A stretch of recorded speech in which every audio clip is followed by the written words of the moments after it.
We're here. We're here. All right. I'm Jerome with Jerome Pollos Photography.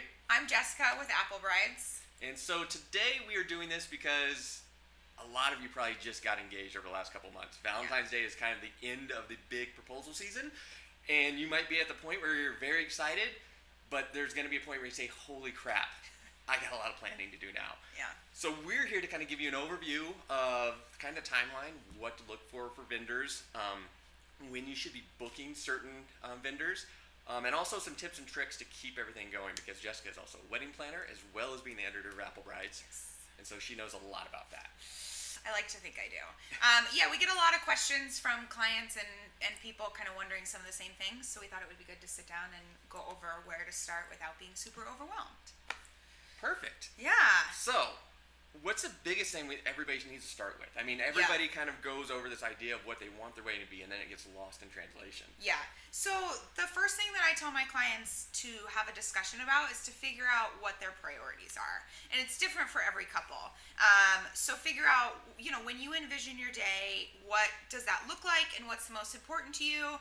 And kind of with that conversation comes talking about budget and talking about guest count. So, if you envision having a really big wedding that's really food focused, obviously that's going to lend itself to different vendors, different planning than a really intimate, quiet, low-key party, something like that. So having that conversation about where does our budget stand, what are our priorities, what's really important to us, that's always a good starting spot. Right, and so when people are getting this idea of what they want, it seems like a lot of people go to Pinterest for inspiration. Yes. And they create a board, and then it creates another board, and then another board, and by the end of it, they have 50 boards with 50,000 pins. That are not cohesive. Right, and they've lost their idea of who they are as a couple, what they want for their wedding. So how do people kind of keep, streamlined and focused and not lose their vision? That's a good question. So definitely it's a challenge. I think even for us as professionals when we use Pinterest, there's a lot out there. But I always have my clients kind of revisit that conversation about what are your priorities. So, if you have a Pinterest board and it's full of like really elaborate lighting and chandeliers, but you guys had initially talked about having like a really quiet family dinner party, maybe that's not necessarily in line with what those priorities are. So just kind of revisiting that conversation about how do we want to spend our money in a strategic way that reaches whatever that desired outcome is for us, and kind of checking in, that usually kind of redirects things back onto the path that we want them to be on. Right, and as we're doing this, you might start to have some questions. So definitely, as we're talking, throw out some questions in the comments, throw some DMs, we'll answer them later on as well. And we'll be posting some links too that might help you with some of this planning stuff, to help you figure out, how to find venues, how to match up your timelines, and also how to find a photographer, which I help people with a lot. Yeah. So definitely throw in some questions in your comments or direct messages, and we'll be sure to answer them. Yes, let us know. So, and we'll also be reposting this later on, so that way if you couldn't make it because you're at work or maybe you're just eating lunch or you're stuck in snow, you can watch it as many times as your heart desires. Exactly. So, so we went over budget, kind of an idea. I know the average wedding right now is what, 33,000 in the United States. In our area, I think it's like 26. Yeah, usually somewhere in there. And I know when people are starting to build their budget, I just talked to a client that has her fiance in London. They're in Nashville. They're planning the wedding for here, and they are starting to add up everything. Mm-hmm. And they're like, it's a lot more than what we thought. Yeah. How do people kind of stay within that track of managing their budget without going crazy? Because I think, what's the stat, over 40% of couples blow their budget? Yeah, it's really easy to do. Yeah, I get that question a lot, or a lot of times people ask me, well, what does a wedding cost, or what should a wedding cost? Which is a really hard question to kind of narrow down, but I also understand the frustration because you don't know what you don't know. So if you've never planned a wedding before, you don't know what it should cost. And there is a lot of sticker shock involved, for sure. So kind of the way that I explain it to my clients, is it depends on what you're looking for. So if you're having a wedding at a really large venue and you're having a 5-course meal for 200 people, that's obviously going to be a much higher price point than, we're just going to do, barbecue for 50. So there's a lot of different factors that go into pricing: alcohol, food, venue, all that stuff. But It really comes down to guest count. So the number one way to cut your budget and to keep it realistic is to cut your guest count. So anytime my clients have a number in mind, I will always work with them to achieve that. Sometimes we go over, sometimes we go under. Just depends on what they decide those priorities are. But there's always kind of that moment where you start to add it up and people start to panic a little bit. So then usually it's a conversation of, well, how many people are you thinking of inviting? 200?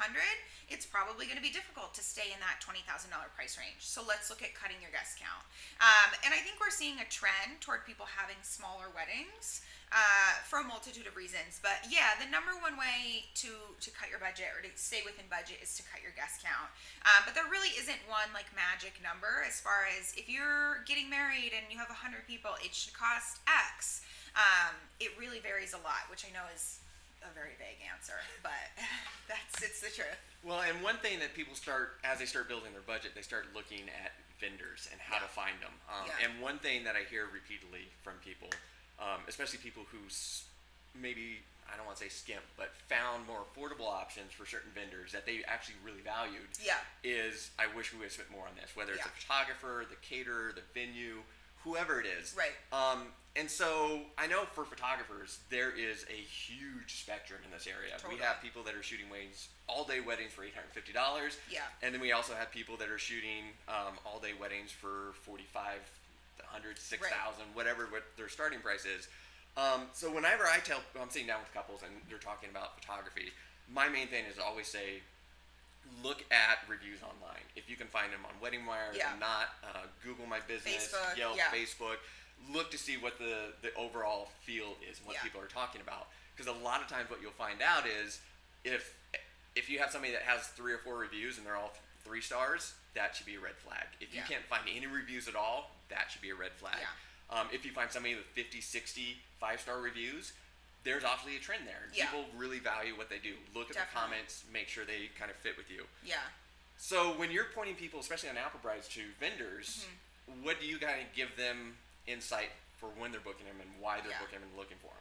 Yeah, I think the important thing to remember is, because a lot of times we hear, I'm sure you hear too, well, my sister's photographer shot their wedding for $3,000, so why are you $4,000? There's always going to be somebody out there that's cheaper. But I think the important thing is the quality of the work, like you said, their portfolio, and is it a priority for you?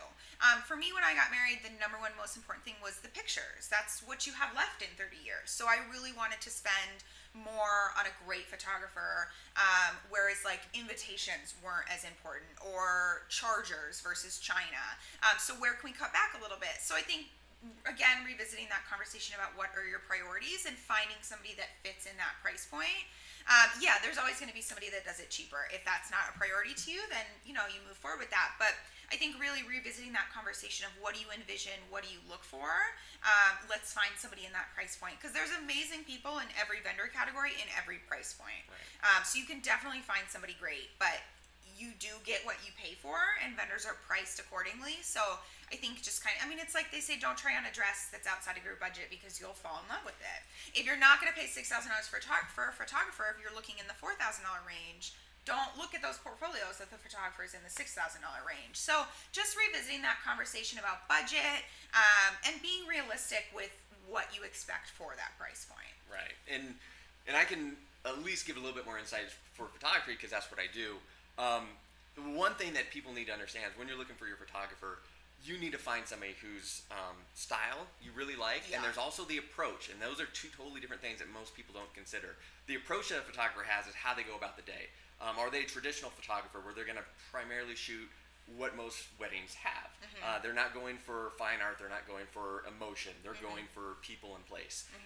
And then the other part is a documentary photographer, like myself. I go for moment based, where I'm always trying to tell a story with my images, and I'm capturing personalities and characters and those candid images that give you an idea of what it was like to be there. And then you have fine art photographers, which make everything look beautiful, but they're going to take more time. Totally. And if that's what you want, that's what you should go for. But you just have to realize the different approaches. And then the styles, of course, how the images look at the end. Are they light and airy? Are they dark and moody? Are they straightforward, just nice colors? But everybody's going to love their photographers that they start looking, because they're going to look at their images, and photographers are going to put their best images on their website. Yeah. Nobody's going to put bad images. Right. So when you're looking for a wedding photographer, one, you got to make sure you understand what your budget is. Two, you got to figure out what approach and style you love. Yeah. And once you identify maybe 5 to 10 of those photographers, start looking at the reviews. Start looking to see what past clients say about them. See, what is available for their packages that they have online, and then start emailing them and just asking, hey, I have these questions, I'm trying to narrow down my photographers, I'm not ready for consultations yet. Right. Here's what I'd like to know. I know Wedding Wire, I get constant people doing inquiries, and Wedding Wire has a little button where it says, please send me more information about your services. I have no idea what that means. Right. I don't know what they want. Now, my pricing's already there, but I need to, make sure you're explaining to your photographers what information you're looking for. Because I think the other part of that equation in the search is your date too. Because you should be at different points in the planning process depending on what your date is. So that's the other conversation that we have a lot with clients is when should you book a photographer or a venue or a planner or whatever it is if I'm getting married in July or January or whatever it is. And again, the answer is different for your date. So around here, our prime season is like June, July, August, September, maybe October, kind of depending on the year. So those dates book up fast. They're really popular. People get a lot of inquiries for them. So if you're getting married in one of those dates, you want to start planning sooner and start booking sooner, as opposed to if you're getting married in January or February, you have a little bit more time, you're going to have more availability. So I think that's the other important part of the conversation for all vendors is when should we be booking somebody? When do you advise people to book you as a photographer? Right, so I asked this question a few weeks ago on my Facebook page. When did you start booking your photographer? Because some people don't book me, but they still follow me. Yeah. And somebody had posted that the Knot had recommended that they start searching for their photographer about 6 months before their wedding. Bad advice. Yeah. I still have inquiries for people that are trying to get June 22nd, even September 7th to September 14th. Yeah. Those dates have been booked for over a year, some a year and a half. And the problem is the longer you wait, the more you're going to find out that you might not have access, not only to photographers, but venues, caterers. And so I tell people, as soon as you get married, that's when you need to start planning. If you just got engaged yesterday for Valentine's Day, and you're trying to get married for 2019, you need to make a decision. Are you going to try to get married in August? Right. Because more than likely it's going to be really tough if you're trying to get a certain photographer, a certain venue. Yeah. Or maybe you're trying to do in October, maybe a late fall, maybe a winter wedding. Right. Then it's a little bit easier. Yeah. I did a January wedding here a couple weeks ago. I guess it's almost a month ago. Up at Elkins. It's a January wedding. They ended up booking me, I want to say it was like August, or August or July. But I was available a little bit easier because typically either I'm traveling for weddings during that time, or I'm snowboarding and relaxing. Right, exactly. So depending on when you're getting married, like Jessica said, it all depends on how you're going to find venues. Yeah. If you're looking at one of those kind of prime dates, sooner is always better. I mean, we have inquiries well into next year. As a planner, I think kind of planner, venue are the first steps, and then photographer. So yeah, if you want a summer wedding, definitely bump that timeline, give yourself some extra cushion, as opposed to, if you're looking at like a late fall or a winter wedding, you have a little bit more time. People aren't going to be quite as booked up typically. Right, and that takes us into timeline. Like, not just timeline for the wedding day itself, but timeline of when you should be booking these people. Yeah. So I always tell people, even if they contact me first before they book a venue, secure your venue first. Like, I don't book anybody until I know their venue secure, especially because your date's not set. Right. You don't know if the venue's going to be available. Yeah, that's definitely. I feel like I tend to work with clients probably 9 to 12 months out is the most common. Sometimes they will already have their venue. Sometimes they'll have a venue in mind, but we haven't quite booked it yet. But yeah, that's always the first step. Right, and I know we have a client that we're sharing right now that she actually changed her date because she contacted me for a wedding day. I was already booked. But she ended up switching it up because, one, they're getting married at a private venue, and they had a little bit of flexibility there. Yeah. Not everybody's that lucky, though. Yeah. So when they're booking that venue, hopefully a year out, but that 12 to 9 months out, that probably gives them the most leeway and kind of cushion. It's typically good. I mean, there's always venues that prefer, they'll say, sooner than 12 months is great. Sometimes people are like, I'm not thinking beyond 12 months. So it kind of varies a little bit, but yeah, that year mark is always really good. Okay. So for photographers, I try to tell people they need to start looking, as soon as they get their venue, start looking for the photographer. Yeah. Like, have the date in mind. Especially for those summer dates. Yeah, I know there's some brides. I have one, Rachel, who is awesome. She has a binder, and she's been planning her wedding since she was 15. That's amazing. So she's super organized, and as soon as she got engaged, she knew exactly who she wanted for her venue, for her dress, all this stuff. Yeah. But for most of us who aren't that don't think about those things and don't know. As soon as you get engaged, it sucks, but especially if you're planning for this year, start figuring out definitely dates. If you're looking at this year. Get your venues looked at, get your photographer, get your planner. Once you get, I call those the big three, the trifecta. Once you get that, it's a little bit easier because the next step is like, I guess it's the big crunch at 6 months before the wedding. Yeah. And that's when you usually end up booking who at 6 months? Usually somewhere in that 6 to 9 month mark, again, depending on what time of year you're getting married. We start to look at rentals, decor, floral, catering, kind of those other big components. Especially things like rentals and catering book up really fast in the summer, so we might go closer to the 9 months. I have a late October wedding. She's in a great spot. She has great availability that time of year, so I'm not quite as worried. But yeah, we start to look at kind of some of those other big logistic components that contribute to the aesthetic of the day. And that's kind of where we start to fill in as well. And then we'll do things like signage, invitations, hair and makeup, calligrapher, cake, or desserts, all that good stuff. The pieces kind of start to fill in from there. And this is a point where people can usually start working out those tips and tricks to save money, right? Yeah. So what ways can they save money at that point? Yeah. So I think, again, I sound like a broken record, but revisiting that idea of what are your priorities. Like for me, when I got married, again, it was photos. I wanted an amazing photographer. I knew who I wanted. I'm not really like a big cake person, so we didn't go for like a really big elaborate cake. So we saved a little bit of money kind of in that category and could put it toward our photographer. So I think it just depends. Some people feel like I like low-key florals, but I really want to spend more on an amazing dinner. Or I don't really need like fancy chargers and chair covers and ties, but I want to spend more on an amazing live band. So I think it varies for everybody. I'm never going to say, oh, this category isn't important, you don't need to spend a lot. It just depends on what those priorities are that you guys talked about and what you envision for your day. If you envision like a really low-key event, you probably don't need chargers and china and linens and a sequined linen and chair ties and all that stuff. If you want like a really elaborate ballroom wedding, you're going to have those things. So just revisiting that conversation about what are our priorities, those are the categories that you're going to spend maybe a little more money in. So what's not as important to us, this is where we can cut back. And it's different for everybody. So they're at that 6 to 9 month mark. They've kind of went through the big push of getting most of the vendors done. Yeah. At that point, they're not really done, but there's a slowdown where they can kind of figure stuff out. What do you see most couples making mistakes at that point?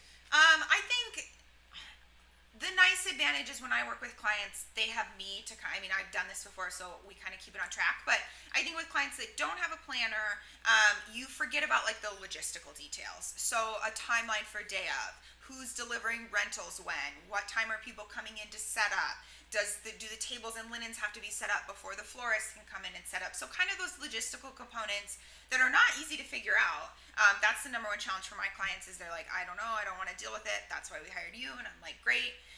So yeah, kind of you think, oh, I have all the big pieces, I'm set, but you're not thinking about, well, who's picking up the cake or who's, moving my decor from my house to the venue or who's taking home presents at the end of the night. Kind of those little fine details. Right. That's what people forget a lot, and that's what results in those day of, oh my God, I don't know where my cake topper is, or I don't know who is in charge of bringing my dress from the hotel or whatever it is. So yeah, that's kind of when we start to turn towards some of those fine details and start to hash those out. So one thing that we kind of went over a little bit, but is the entertainment, like DJs or live band. I know when people book me, they really love my reception photos because I go for fun, raw emotion, silliness. Yeah. Sometimes people are just sweaty and having a great time because I capture those emotions. Yeah. But that doesn't happen unless you have a great DJ or a great band. Totally. And you know what you want. Like sometimes I know Eric and Sarah's wedding we did. Mm-hmm. It was just a first dance and not a lot of dancing. Yeah. It was a nice, quiet really dinner. Low-key, quiet. It was beautiful. Low-key. Yeah. They had somebody playing guitar. Yeah. That's what they wanted, and that worked out perfectly for them. So when people are looking for the entertainment value, kind of what questions do you ask them to kind of lead them to figure out what they want? Yeah, the first question I ask is, what do you guys want? Do you want a really like hyped up party? Do you want something low key and quiet? And what kind of group do you have? A lot of people say like, no, our group is a lot of older people. They're not going to be big dancers. We want to keep it low key. Or yeah, we have a lot of young people. Like we want to throw an awesome party. So kind of figuring out again, like what do they envision? Because there are great DJs that throw like a raging party, and there are great DJs or live musicians that are more low key and quiet and flow with the night. So I think it just depends on what kind of day or night are you looking to have, and then finding somebody kind of in that category that fits that aesthetic. And I found, especially with people that have a mix, they can do the reception in stages. They can have the first part where it's a lot of the grandparents, uncles, aunts, older generations that are there that want to have a little bit lower key music, maybe a little bit of dancing, some oldies. Right. But once that 9 o'clock time frame hits and they party. start clearing out, people start to party. Yeah. And having somebody that can read the room and read the crowd is really important. Exactly, because I've known some DJs that are great at reading the room, and I've known some DJs that are great at doing a party and they don't read the room; they just keep it rocking. Right. And there's no wrong solution there as long as it fits your situation. Exactly, yeah. And I think the other component that we have to talk about, which I think kind of gets lumped in with photography a lot, is videography. Right. Because that's something else that books up really fast.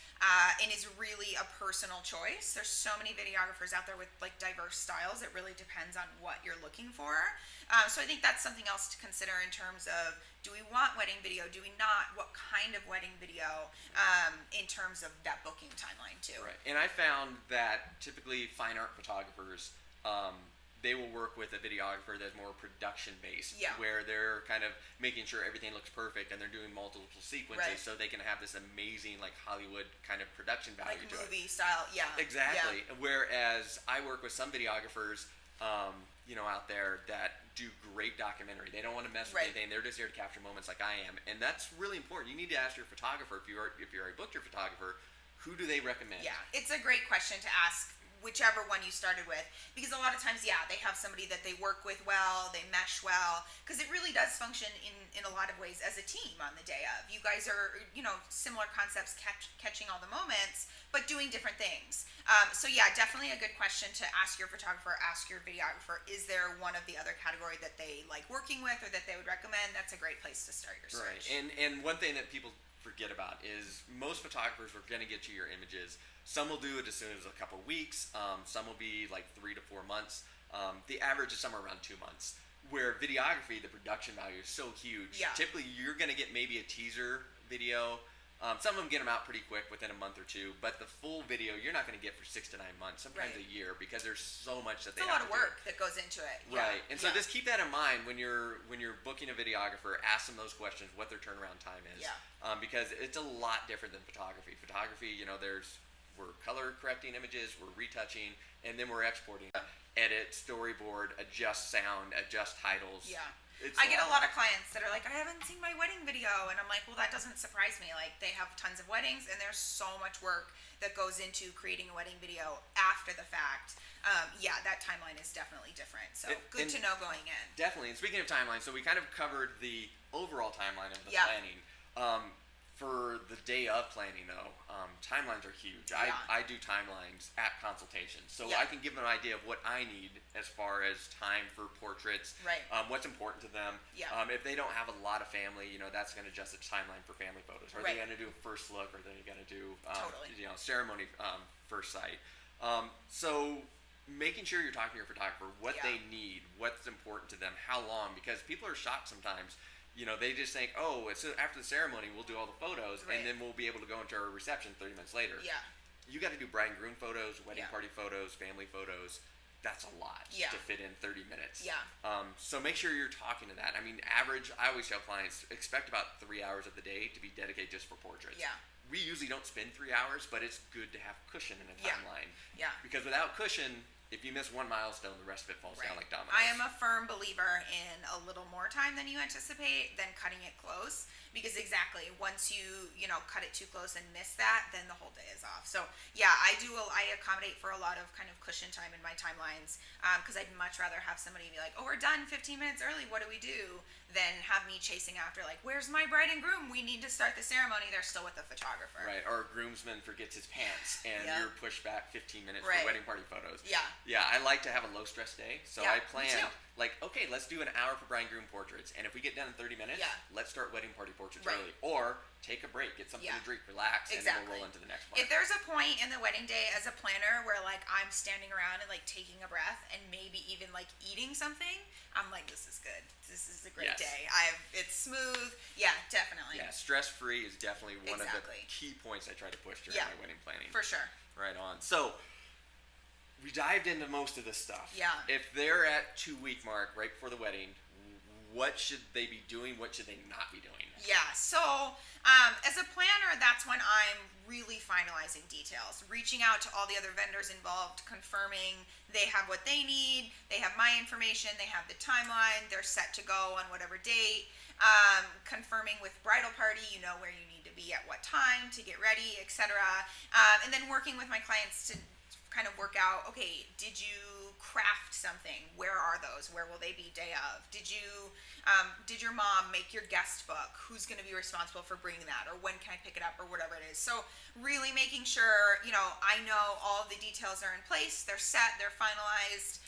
So that come week of, come weekend of, there's not any question of, oh my gosh, I didn't confirm what time the florist is arriving, or whatever it is. So yeah, really honing in kind of those final details. As far as what you should not be doing, any big changes. Anytime somebody's like, I think I'm gonna go brunette right before my wedding, I'm like, please don't. Let's not do that. Let's not like try a spray tan for the very Yes, first time please 2 don't. days before. Like no big changes. Usually this I think falls heavier on the girls than the guys. Right. But just let's stick with like what we know, tried and true. Because you don't want to find out that you like have an allergic reaction to spray tan 2 days before your wedding. Yeah, or whatever don't it is. spend like the last week before the wedding on a boat in a bikini. Right. You are going to have Gonna tan have- lines. yep. And those are very difficult, and Yeah. some photographers actually charge you extra to retouch that Yeah. because it takes a lot of work. Yeah. Okay, so I tell people that don't have a wedding planner Yeah. that about 3 to 4 days before their wedding, they need to have their playbook of all their vendors, Yeah. all the details, and then hand it off to somebody. Yeah. So that way, on their wedding day, people aren't coming to them Absolutely. to say, "What do I need to do? Right. What do you want?" Where here?" should I be? Where should I put this? Right. Yeah. And so typically I tell them have your A point of mom, contact, an yeah. aunt, somebody that's really detailed oriented and assertive. Yeah. Yes. That can stay on top of this stuff. So on Yeah. your wedding day, you're not stressed out about making these decisions. You Totally. want to have it so you're relaxing. Yeah. You don't have anything to worry about. And I tell people the best wedding team that works together are the ones where there are problems and you never know about it. Exactly. You want somebody Yeah. that puts out fires without having to come to you to ask what Right. you're doing. Right. Um, Because it's so cliche, but it really does go by so fast. And you want to be able to enjoy that time. You want to be able to take time with your friends and your parents and not worry about, oh my gosh, my florist is an hour late or my cake hasn't been delivered or whatever it is that happens, because stuff always goes wrong. You want to be able to just soak it in because it really does go by like in a flash. Right. So one of the questions that have come through is do I need a wedding planner? Like, people are on budgets and they're trying to Totally. figure stuff out. Absolutely. So, I mean, obviously not everybody needs a wedding planner, Yeah. but what are the things they need to be aware of if they don't have a wedding Yeah. planner? So, I mean, I always tell people, like, yeah, of course, everybody needs a wedding planner. But I get it. Absolutely. Yeah, it's not in everybody's budget. I think if a full planner isn't in your budget, looking at day of coordination, which is really more like month of coordination, nobody's like rolling in day of and being like, hi, I'm Jessica, I'm your planner. But looking at a coordinator to kind of come in and work on some of those final details and really take over day of is kind of a good middle ground. If it's really not in your budget or it's not a priority for you or whatever the situation is, making sure, like you said, that you have that point of contact, you have all your information in one place, all of your vendors, because we do a similar concept, and I always tell people the idea is if something happened to me, if I got in a car accident on the way to a wedding, I could hand over this binder to my assistant and they would have everything that they need to figure out what goes where, who to contact for who.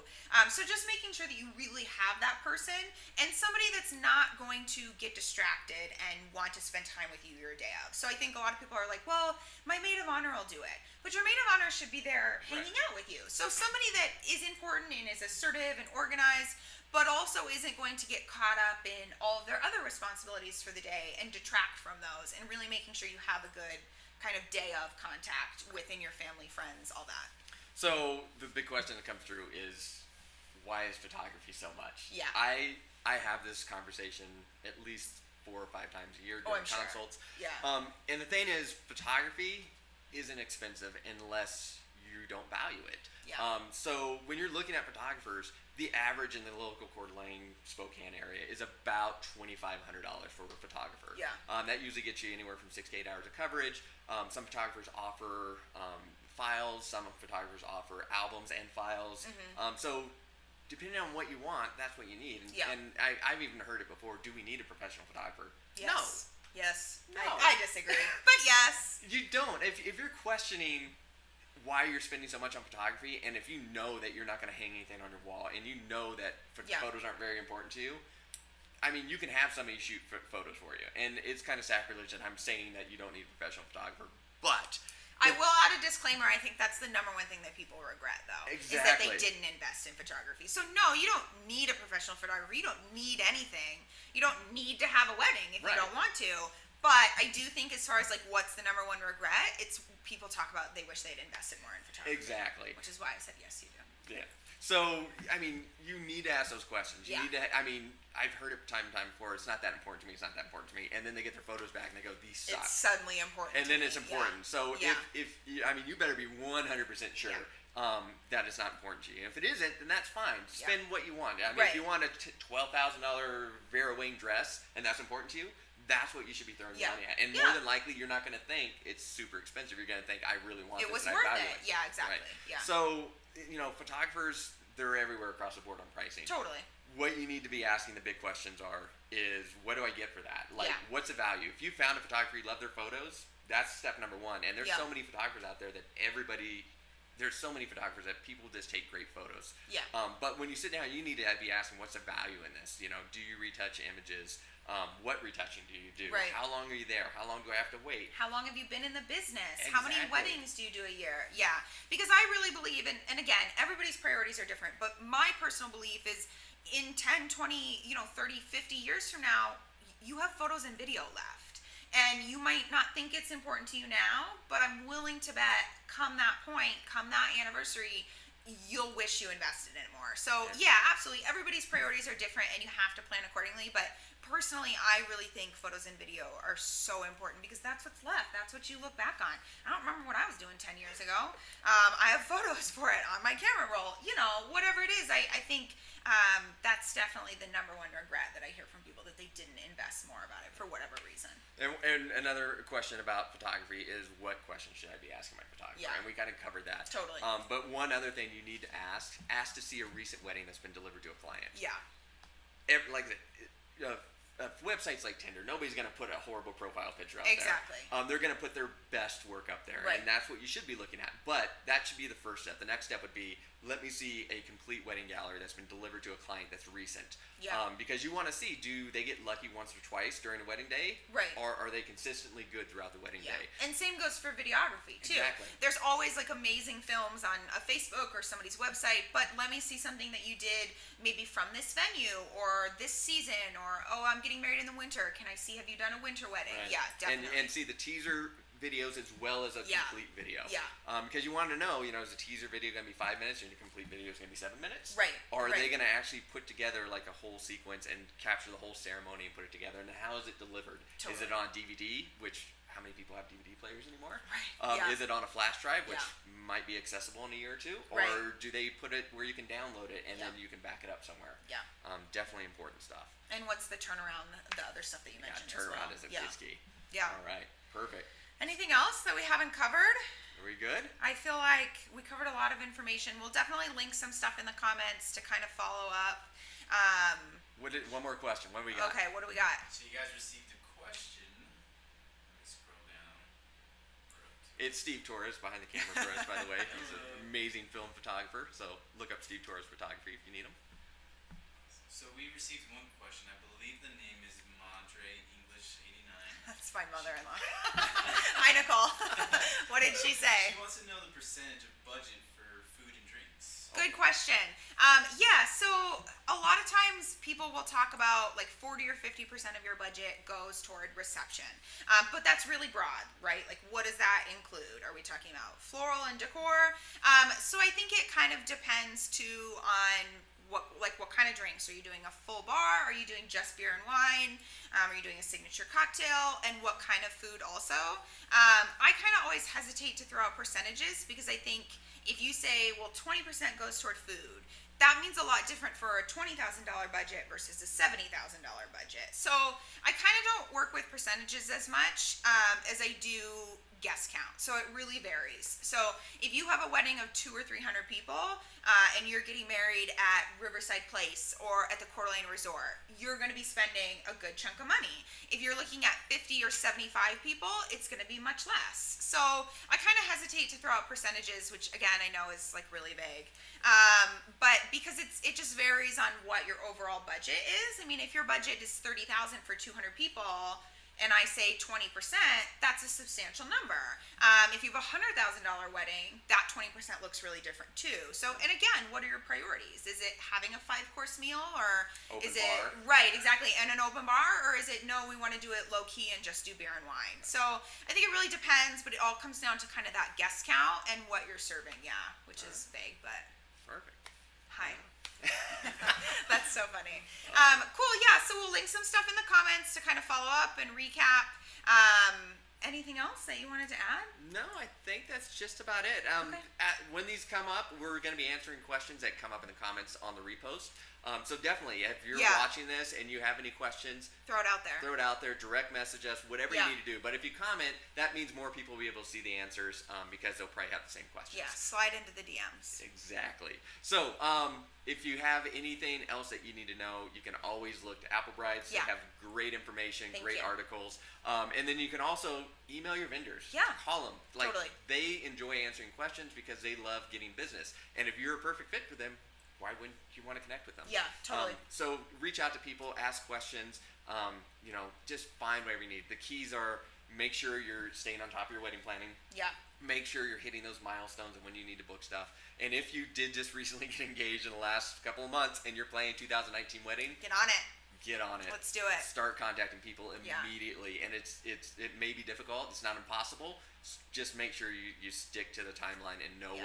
what your vision is, what your budget What your is, priorities and what are. you're trying to do. For sure. Perfect. All Thanks right. for tuning in, guys. No problem. Thank you very much. Bye. And we will see you next time. Yeah. Good job, Steve.